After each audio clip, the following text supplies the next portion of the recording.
Hello everyone, welcome to the 100th installment of the Tech Tuesdays webinar program. These expert sessions were hosted every Tuesday since 2019, and we would like to thank all our customers who made this event a great success and help us reach this milestone today. Once again, this is Brinda, your host for today's session, and today we have with us Prashant Gupta, lead SME, who will be presenting on the topic MDM external calls. Before we start this webinar, let's go through some housekeeping tips. The duration of the session is for 1 hour, that includes a 15 minutes Q&A. You can post your queries in the Q&A box. Dial-in participants are muted for the entire session. The session is being recorded and will be available in the Informatica Support YouTube channel and the Success Portal Tech Tuesdays page. From the Tech Tuesdays page in Success Portal, you'll also be able to download the slide deck. Please feel free to put in your feedbacks and suggestions for the session in the post-webinar survey. The Tech Tuesdays webinars are hosted within the Success Portal, which is a micro-learning platform that offers free and unlimited learning to all registered users. This feature-rich platform was launched to help you learn and use Informatica products better. Here are a few important links that you can go over later that will help you in your product adoption journey with Informatica. Over to you, Prashant. Thank you. Thank you for the introduction, Binda. A very good morning and good evening, everyone. Today we are going to talk about external calls in multi-domain MDM 10.4. The agendas for today's session is a quick overview. What is external call? What's the purpose behind it? Architecture flow, that is how does the call execution happens from MDM to the external web service during the design and the runtime phase. What are the different business use cases we can achieve with respect to external calls? What are the steps we need to follow to configure the external calls? During the read and write calls, what are the different phases which gets invoked where we can put up our logic? Some key elements or some key pointers which we need to always remember while setting up the external calls. The new 10.4 hotfix 2 feature capabilities. Performance and best practices with respect to external call. And lastly, Q&A. Overview. Before we jump into external call, it's actually important to understand what is external web services. External web services is actually used for cleansing, analysis, and transformation of the business entity data. We can use these external web services for our custom validation. Let's say if I want to validate my email address pattern, or if I want to validate whether if I have the address fields whenever I'm trying to create a business entity record.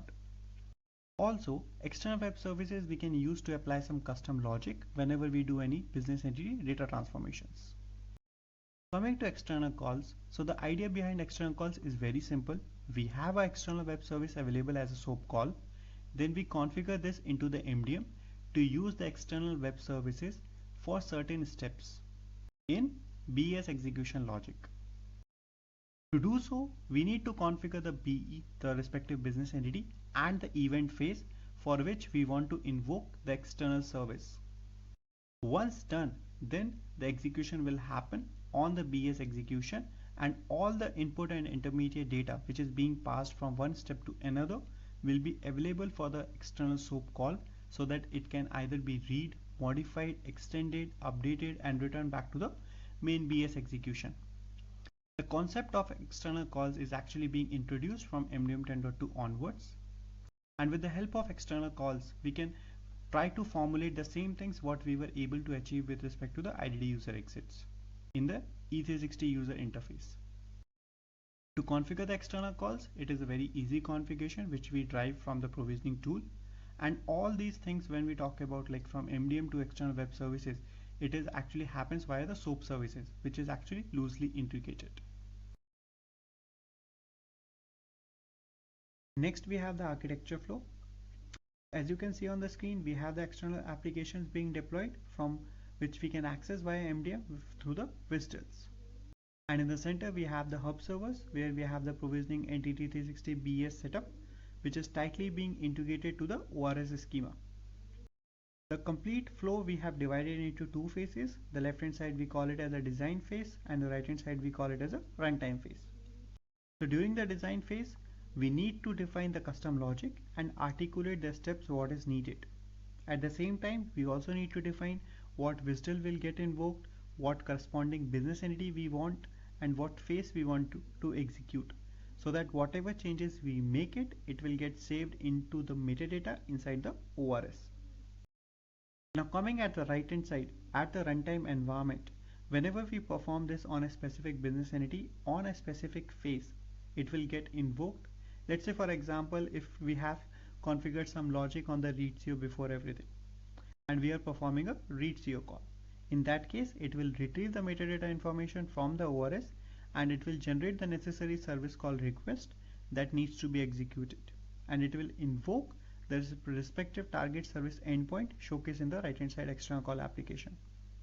So to conclude, the major advantage what we perceive from external call is that it gets invoked from the UI as well, along with all the BES services API.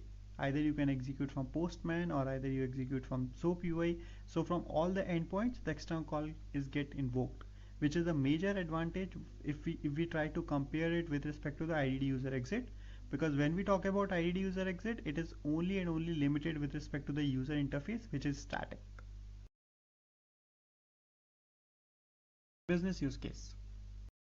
External call actually allows the organization to perform some additional validation in their code and also gives the leisure to modify the incoming data to influence how the data is going to get persist into the MDM layer. Let's have a look on some common use cases.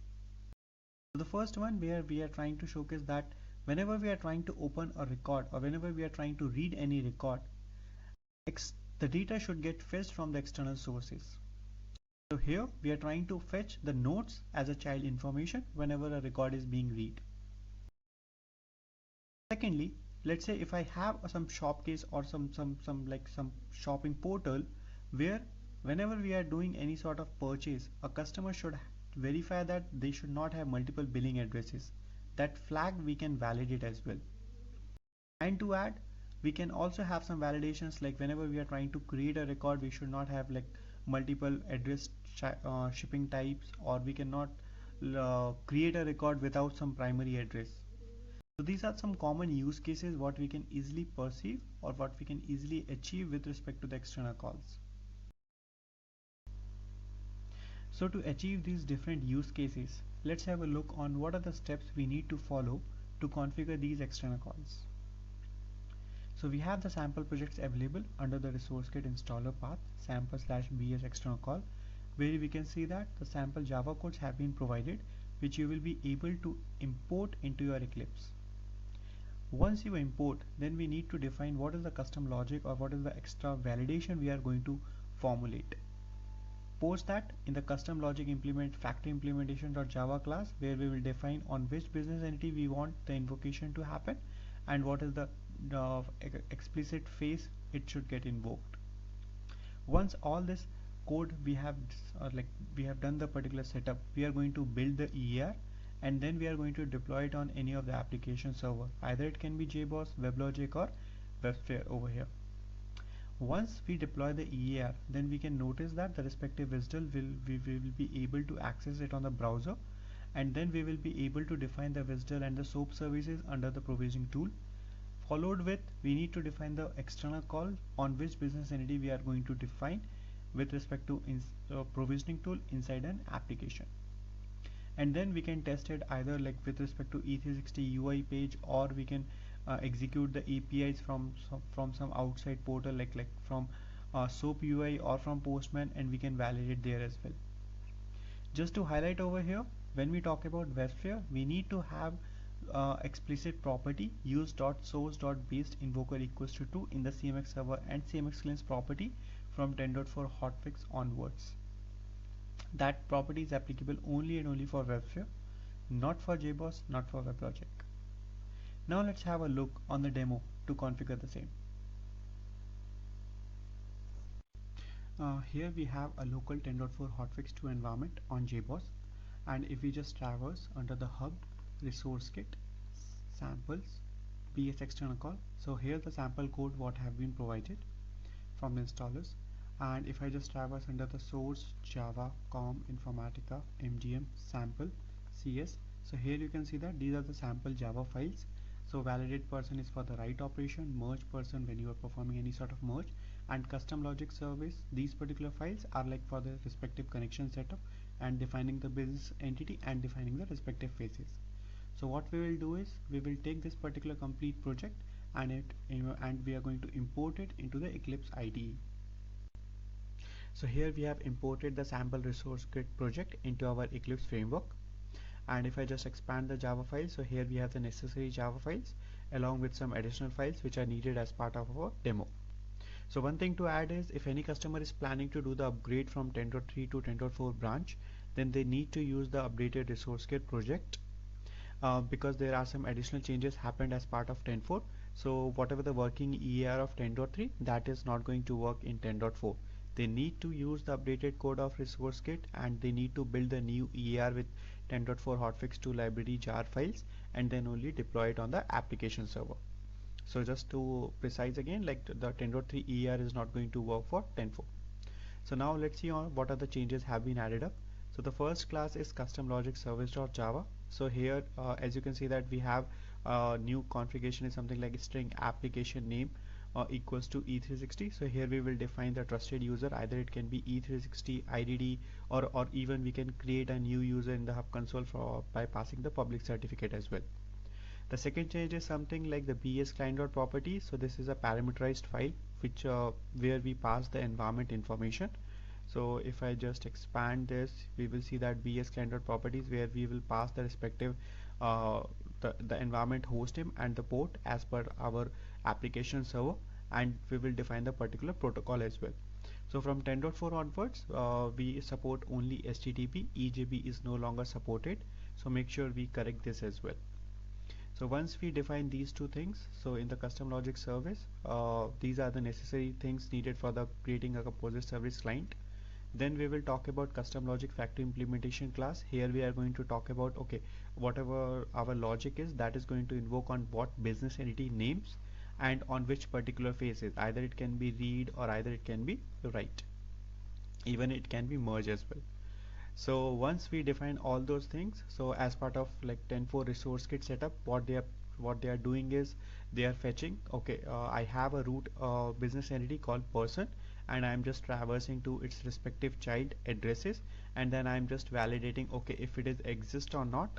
If it doesn't exist, then we will going to throw the error message that person must have at least one address. So that's the sample project what have been provided. In addition to it, we also need to do some changes on the custom logic service.WSDL, because that's the endpoint what we are going to define in our provisioning tool, and that is the endpoint where the invocation is going to happen. So make sure this particular host name and port information is intact as per our environment. So these are the setup what we are going to do as part of JBoss. Now if I talk about WebLogic, so in WebLogic the additional change, or like there is one change what we need to add is like, so in JBoss, as you can see that we have JBoss deployment structure.xml, but when we talk about WebLogic, the change is something like we need to add WebLogic application XML, Java X2Bix, and the particular uh, metro default.xml. So these are the three XMLs what we need to add explicitly. Rest of the code remains the same. And if I talk about WebSphere, so under WebSphere, like it we will be able to add the same JBoss deployment structure. It works the same way. Just the only thing is we need to add the extra property what we have defined in the PPT. So all those configuration setup like we have put up into the KB as well. So once we put up, like once we do all these configuration changes, then we need to build the EAR. And to build the EAR, what we will do is we will go into the build.xml and we will just do a run as, and we will do a end build command. So it will going to generate the respective EAR. And what we need to emphasize is focus over here is like we should have the corresponding same Java version what is being supported as per the PAM. Once that is being installed, then we will be able to import the project. So here the build got successful, and if I just go to the EAR, so I can see that okay, the EAR is getting generated as well. So the next step is something we will take these EARs and we are going to deploy it on our application server. So the EAR got generated and now we are going to try to deploy it on our local 10.4 hotfix 2 environment. So under the deployments, we have just placed the ER, and the ER it gets deployed. Now as soon as the ER gets deployed, we will be able to notice that the respective web service URL will get activated.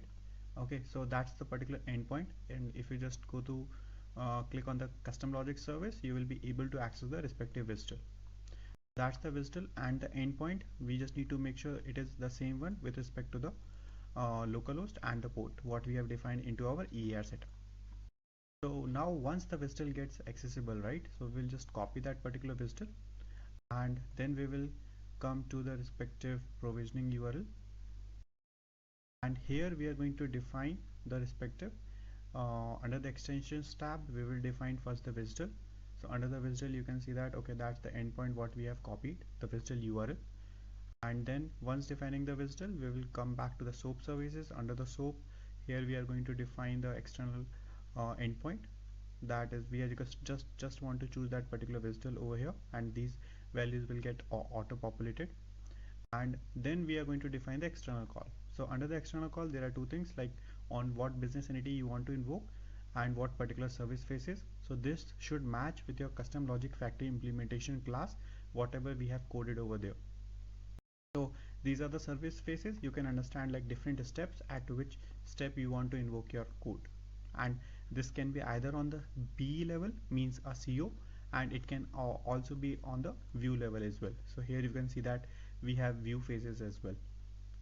So once we do once we perform all those things like the external code setup, now let's visualize how it is going to represent in the Entity 360 user page. So I'm just trying to log in the E360 UI, and let's try to create a person data.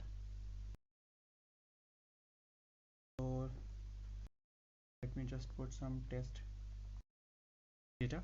Okay, and as soon as I just click hover outside, we can see that the external call is getting invoked, and we are able to see the same error message what we have put up in our Java code. Person must have at least one address, and that is error is specifically because we are trying to create a person record without providing the address details. Okay, so just to add on top of thing, like if we just browse and let's say if we just do a inspect element and go to the network tab, so here also we can see the respective URL which is getting failed. So this helps in the debugging purpose, and there is a concept something like request payload.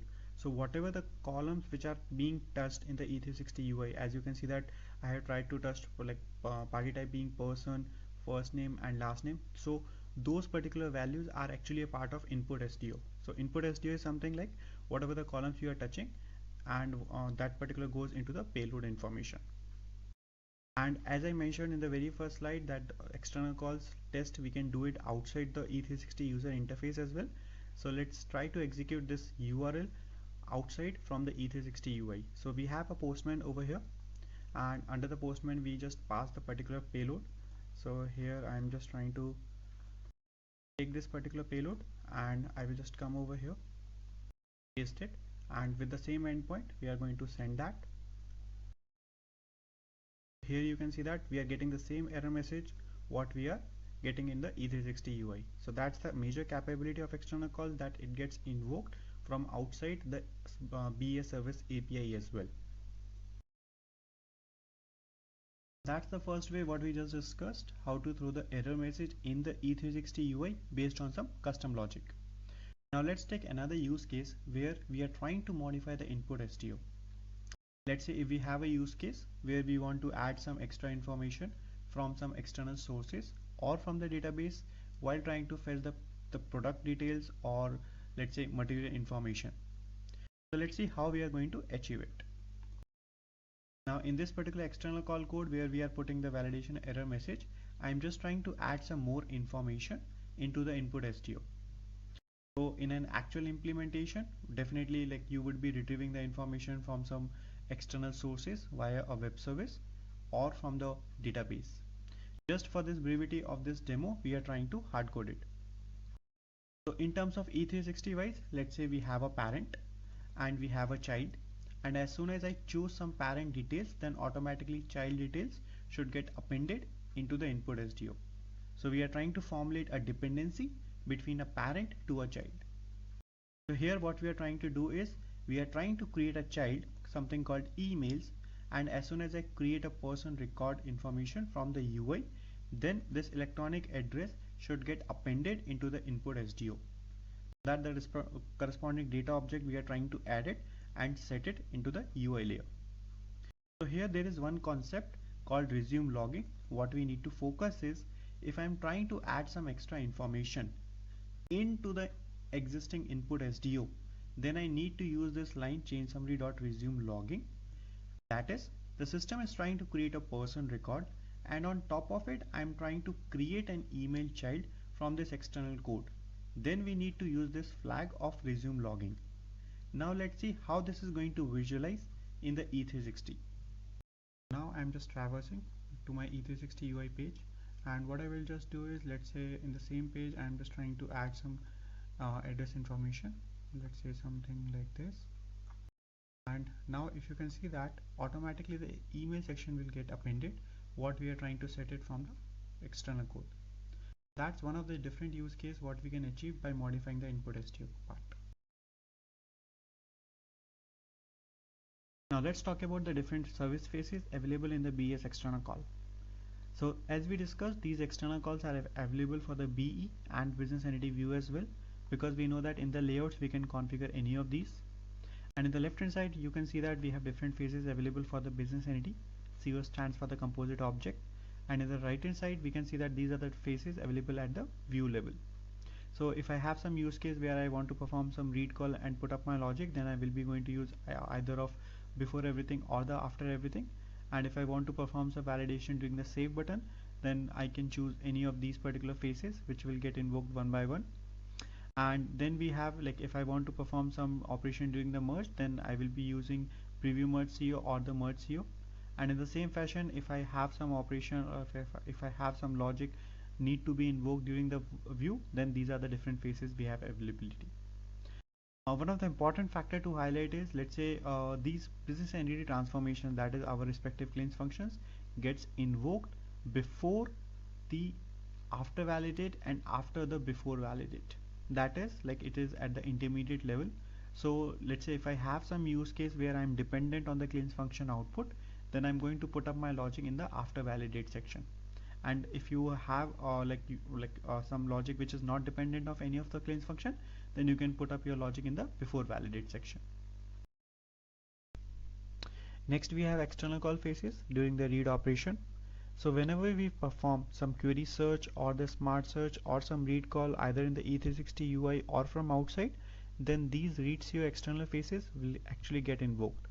So always remember that if you're putting any sort of logic, then all those three areas are going to get impacted. And for each record, whatever comes in the response, the read CO before everything and the read CO after everything is going to get called. Now let's talk about read CO before everything. So if we want to perform some operation that actually influence the validation, then it's recommended that we need to perform in the read CO before everything. And in the same fashion, if we are relying on some data that has been cleansed, let's say if I have some BE2 view cleanse function and if I have some validation flag, and if I want to check the validation flag value, then it's better to perform in the read CO after everything phase. Let's try to understand with the help of an example. Now let's take a use case. If I'm performing any sort of read call, right, then automatically the data should be fetched from some external sources. So let's say if I'm trying to read a person record, then automatically its corresponding telephone number should get fetched from the telephone directory. Just to demonstrate over here, what we are trying to do is we are trying to hard code just one telephone number so that we try to read a person record and automatically its corresponding telephone number details will get fetched.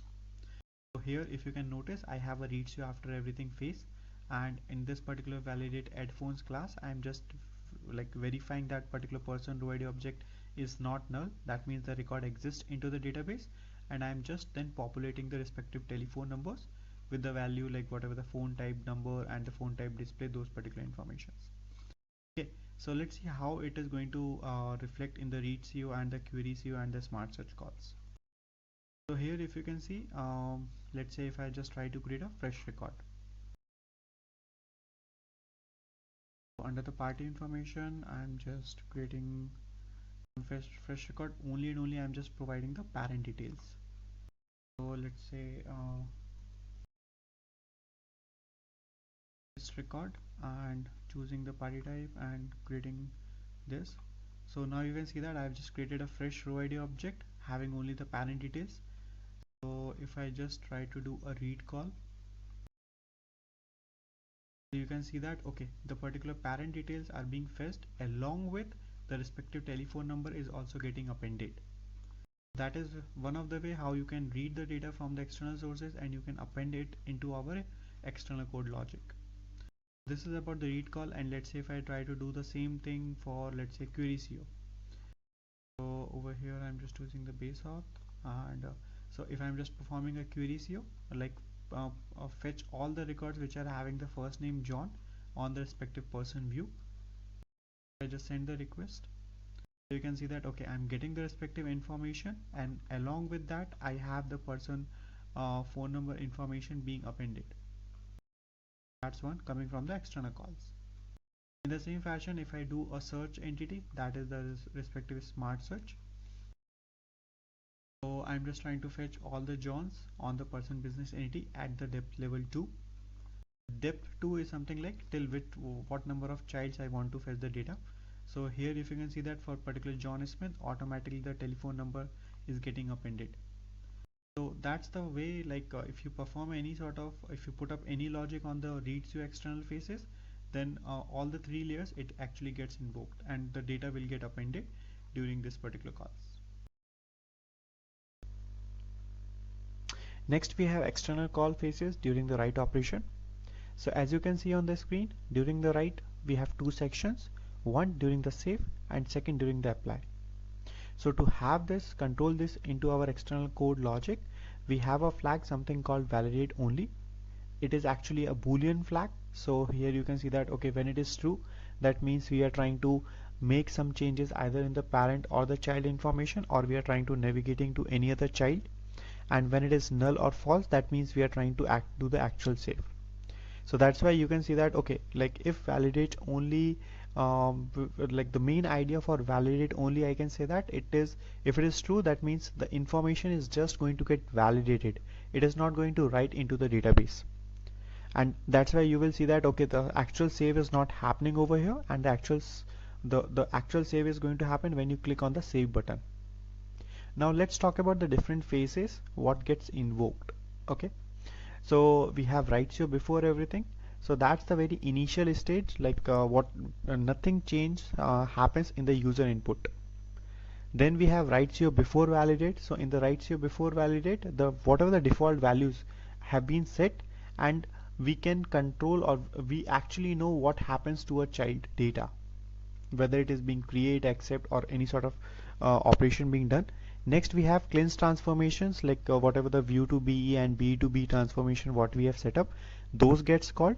And then the execution of write-co after validate means this is something about if you have some dependencies, or you want your particular logic is something like you are dependent on the cleanse output, then we should put on the after validate section. And then is something write-co after everything. So it is something like the particular changes have been committed on the database, and in the response for write-co we will just get the row ID objects. So if there is a use case where we want to get the complete data, then we need to fire a explicitly a REST call or a CIF call to get actually a read call to get the complete data on the basis of the respective row ID object. Also to add, when we talk about only parent, right, we don't have any sort of apply button. So if you are just entering the parent information and clicking on save, then first validate only true happens. That means it will just parse the data, and then the validate only null will get called, and the actual save happens. So this you can easily visualize in the network tab that two calls are going to happen even if you are calling the save button directly. So to get more clarity on these write-co phases, let's understand this with the help of a flow diagram. So here we have the write-co flow. Let's say whenever we get any sort of request either from the E360 UI or from any sort of service API, the very first phase which gets invoked is before everything. means there is no change happening on the user input. So if we want to validate anything, then we can put our logic into the before everything phase. Now once this is valid, it processes the default values and it loads the respective child information. Then the next phase which comes into the picture is before validation. Let's say if you want to fetch the, like if you want to put your logic on the default values check, or if you want to load, if you want to validate any sort of child information, then we can put our logic under the before validation phase. Once this is valid, then it calls the validation. Means here we are trying to emphasize that the respective transformation gets invoked, view to B and B to B. That is like whatever the cleanse functions we have configured, that invocation will happen. And once the data is valid, then it goes into the after validation phase. So after validation phase is something like we are dependent on the cleanse function output. So if you have some use cases, or if you want to validate whatever the output values are coming from the cleanse function, then we are going to put our logic in the after validation phase. Now in all the three phases that the particular data have not been committed into the database, and at any phase if we got any sort of error, then we are going to get the response where we are going to get the corresponding error whatever we have ported into our custom logic. Now once the data is valid after this after validation phase, then persistence comes into the picture where the check happens. Okay, the validate only flag what's the value is. Let's say if it is true, then the after everything execution happens up, means it is just going to validate the data, it is not going to write anything into the database, and then we will get the response back.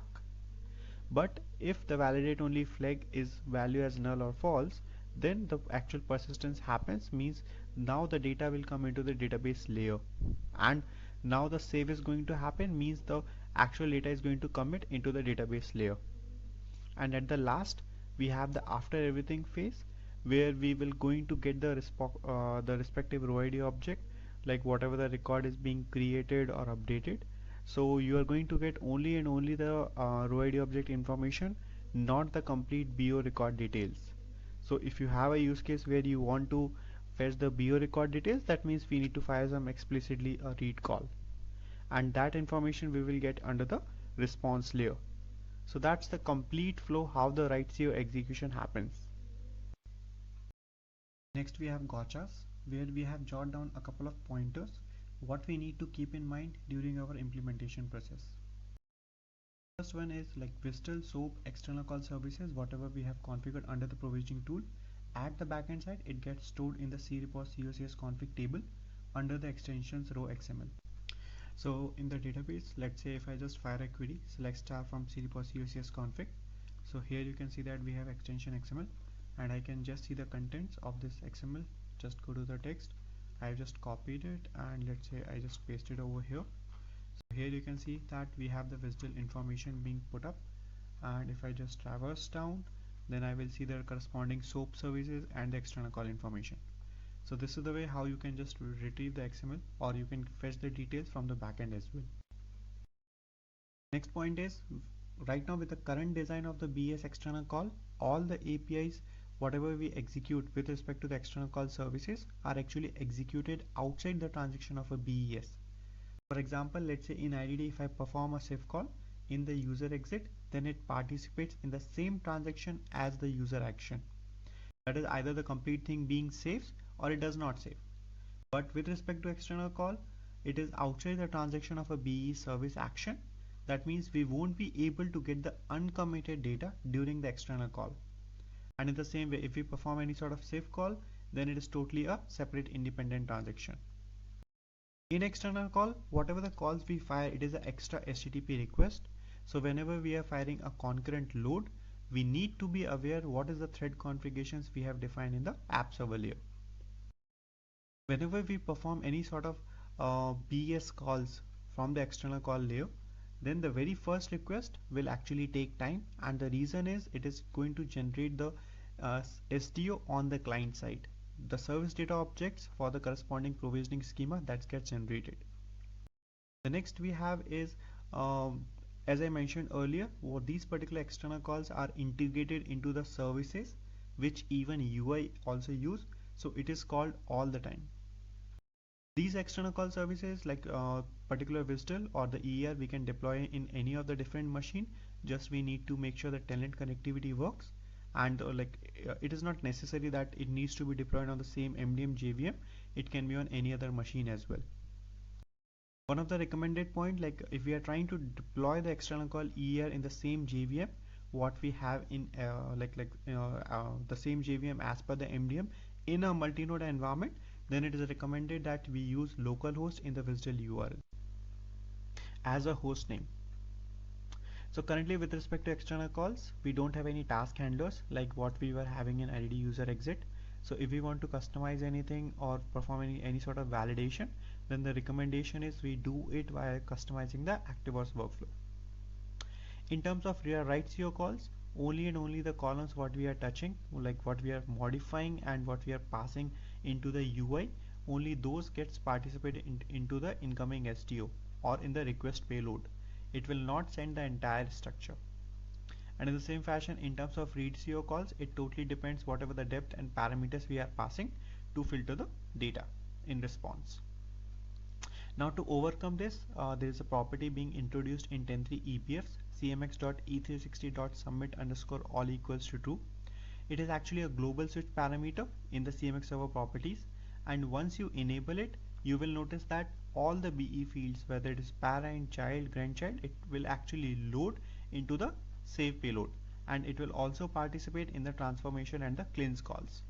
So this is something like, let's say if I have a cleanse function which needs input of country and state, and in the UI I'm just touching country. So if the property is not added, then the cleanse function will not work because the particular state field will not get passed. And once we enable this particular property, we notice there is a repercussion, like if I'm trying to create a child and as soon as I click on apply, then it is duplicating the child records. It is totally breaks the entire user interface, for which we have the necessary bug and the corresponding EBF as well. Next point is something like if we are trying to do any sort of changes on modifying the input SDO from the backend code, like in our Java like external logic. So in that case, we need to use the flag of resume logging, so that whatever changes a user is doing on the UI, along with whatever the changes we are trying to modify it from the Java code external logic, and all those things go into the complete payload. So we need to use this particular flag of resume logging. Next we have is something like, right now these particular external calls doesn't get invoked on the preview promote service. So if you have any sort of customizations on the preview promote, like any sort of read CO, if I want to perform and do some validation, then we have a necessary bug and the corresponding EBF to achieve the same. Next we are going to talk about the new features which have been added as part of 10.4 hotfix 2 release. So before 10.4 hotfix 2, we were just having a capability like where we can just do some validations or we can modify some input SDO for the user data. But from 10.4 hotfix 2 onwards, we have a capability where we can display the warning message to the end users or the data stewards, where they can take a call whether they want to ignore the warning or they want to proceed the same. Let's have a quick look on our demo for this particular feature. So for our this demo of warning capability, what we have done is something like we have created a new business entity, that is person10.4 hotfix 2. It is just a copy of person, and then we have configured the corresponding external calls for the business entity person10.4 hotfix 2 for these particular phases write CO after validate. If I come back to my external call code in the write CO after validate phase, if I just go to the particular one, so from 10.4 hotfix 2 code, what they have done is they have parameterized the create validation error class, so where you can control whether you want to throw the error message as a warning or you want to throw the error message as a error code. That distinguish of warning and error we can customize as per our need. If I just open the 10.4 code, so here you can see that there is no sort of parameter flag. It is that whatever you configure, it is going to come as an error. So that's the new feature as part of 10.4 hotfix 2. And if I just go through with the resource kit code, so what we are trying to do is for the person, we should always pass the last name. We should have at least one address, and if I am providing an address, I should contain the city. Same thing for telephone numbers. If I'm having like one telephone number is needed, and if you are passing a telephone number, then the phone number is also must, and for emails, like we are passing as a warning, if you have emails, then it should contain the electronic address. Now let's see how it is going to represent on the E360 UI. So I just came to the Entity 360 user interface, and let me just try to log in, and let me try to create one record for 10.4 hotfix 2. So here let me just pass the first name and the last name, and as soon as I just hover outside, I'm going to get the error messages. So for these error messages, let me just put the data.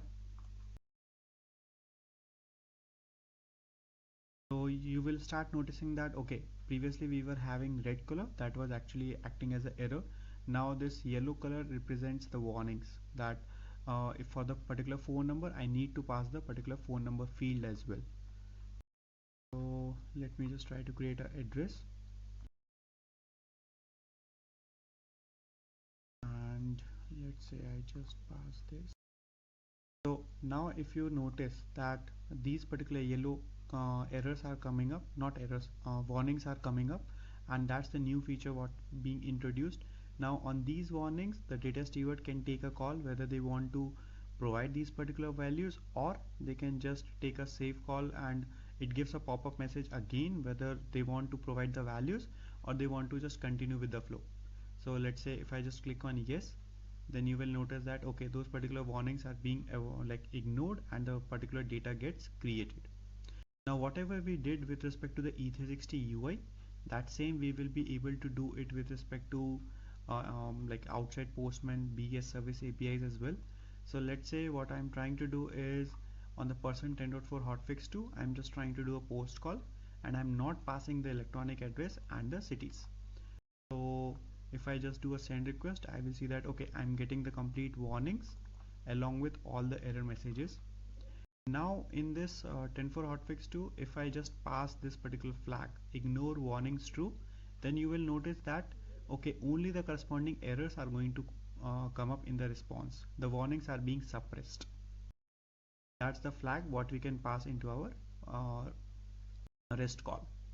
And if I pass the valid data for all the particular fields, then I will notice that okay, the particular record will get created into the database.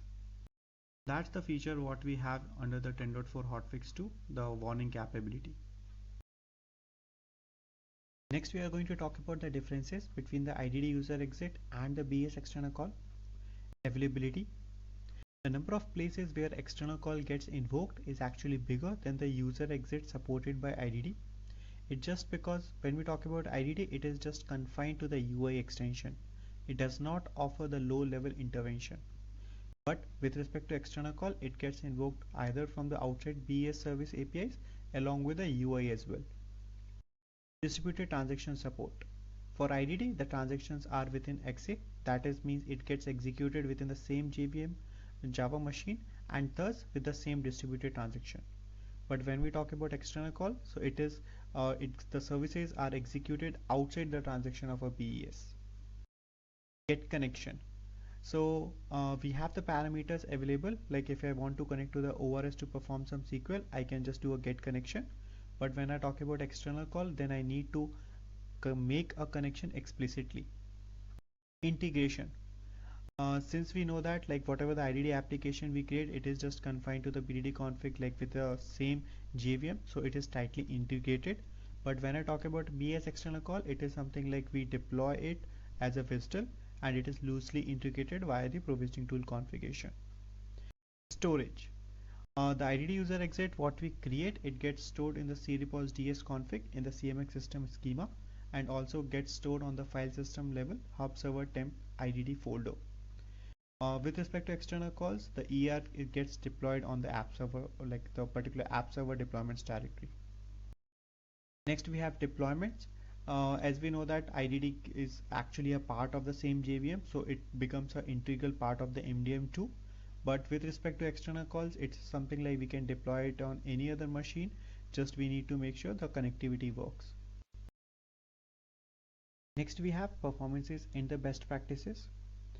Don't use the external calls if you don't have a valid use case. If there is a need like which can be fulfilled by the cleanse functions, then we can go for that as well. because when we talk about external calls, then we need to maintain explicitly the EAR deployment as well. It is outside the context of MDM. Secondly, we need to understand like whatever the logic we want to frame, on which external call phase it should get invoked.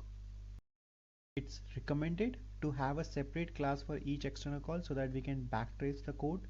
If there are any issues coming up, then it is like much easier to understand and go through with that.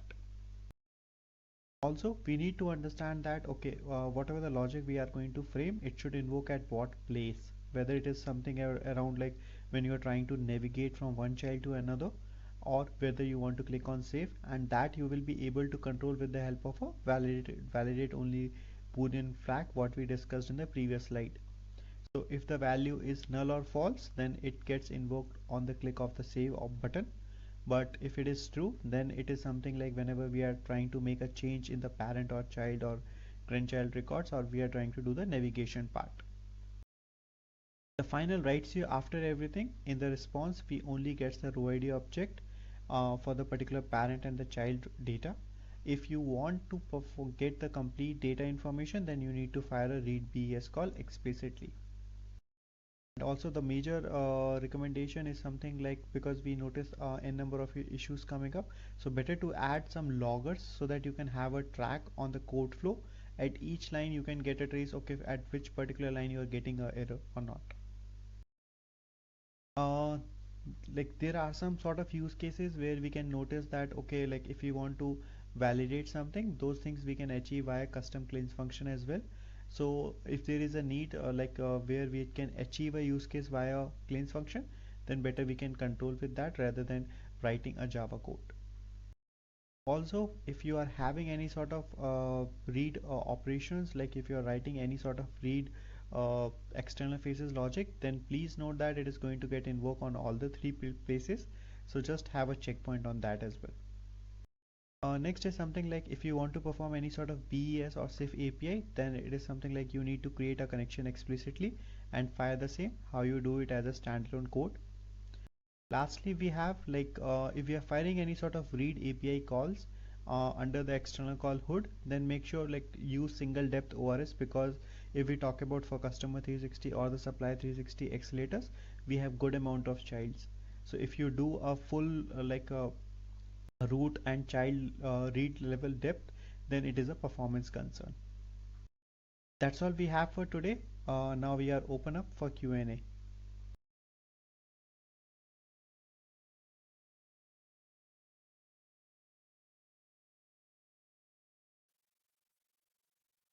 Everyone, if you have any queries regarding the session, please post them in the Q&A box. We'll try and answer them. Over to you, Prashant.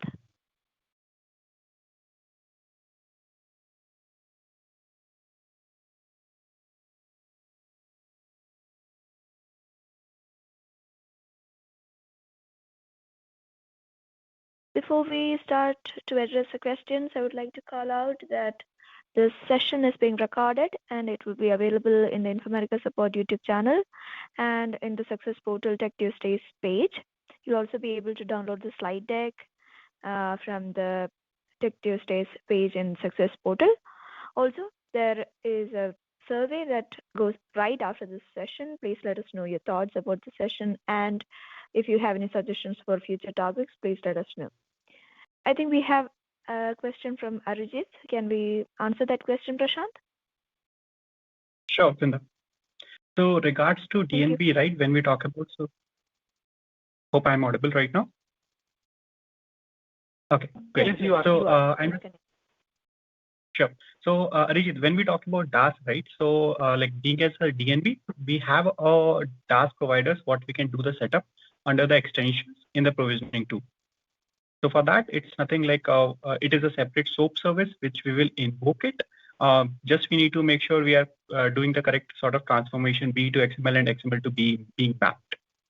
So it will like it doesn't need the external call setup. It will go via extensions.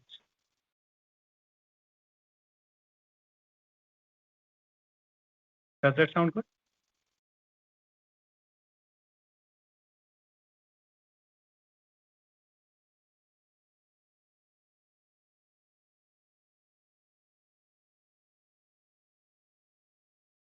Guys, any more questions from anyone? Prashant, would you like to call out any question that we have previously answered that you think could be called out or something?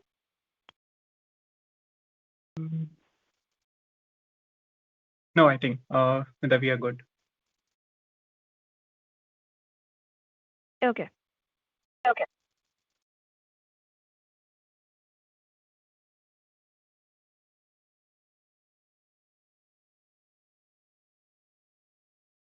So just one thing would like to emphasize that like since we are moving further, so just the recommendation is like better if we can start doing the necessary changes from IDD user exit to the external calls, because when we talk about in the higher versions, the plan is to deprecate the IDD.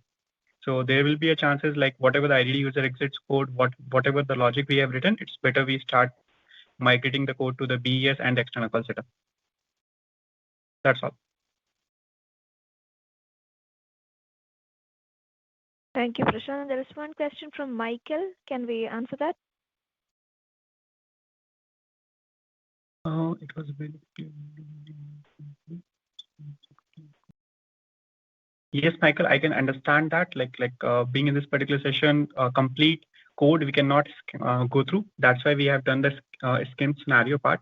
But let me know if you have anything specific, like for any of the use case, we can explain over here.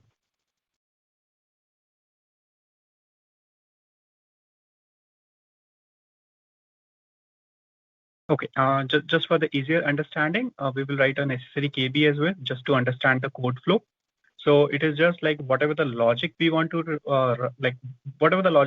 formulate, we just need to have a separate class, and then we can build it. Like whether if you want to do some validation, then we will have a validation error class to do so. And let's say if you want to do some modification, then we will do the necessary changes in the input STU. Sure. Thanks, Michael.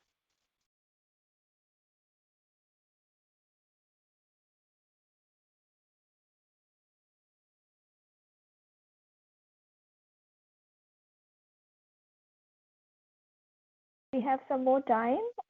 Please post your queries in the Q&A box. We'll try and answer them. If you do not have any questions, we'll end the session in 1 or 2 minutes.